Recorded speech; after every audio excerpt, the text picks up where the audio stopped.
আসলে কোরআনটা খুবই দামি জিনিস। এই কোরআনের সাথে যাদের সম্পর্ক হয়ে যায় তারাও দামি হয়ে যায়। একটা উদাহরণ, ব্যারিস্টার ইমাম হাসান ভূঁইয়া সাহেবকে এবং তার উকিলদেরকে আমি যখন তাহার চেম্বারে পড়াইতে যাই, তখন ব্যারিস্টার ইমাম হাসান ভূঁইয়া তাহার টেবিলের ভিতরে বড় চেয়ারে আমাকে বসিয়ে দিয়ে বললেন, হুজুর আপনি এখানে বসেন, আমরা টেবিলের সামনে বসে আপনি পড়ান। তা আমি বললাম যে এত বড় আপনার এই বড় চেয়ারে বসার যোগ্যতা কি আমার আছে? তো সে বলল যে হ্যাঁ, আজ আপনার এই চেয়ারে বসারই যোগ্যতার লোক আপনি। কেননা আপনি যেটা শিখাবেন সেটা দুনিয়াতেও কল্যাণ, আখেরাতেও কল্যাণ।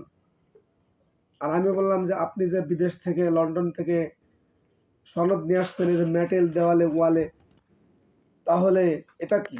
তো বললো সেটা তো দুনিয়াতেই শেষ, আর আপনারটা আখেরাতেও চলবে, দুনিয়াতেও চলবে, কাজে আপনি আমার থেকে বেশি সম্মানী। আল্লাহ হাফেজ।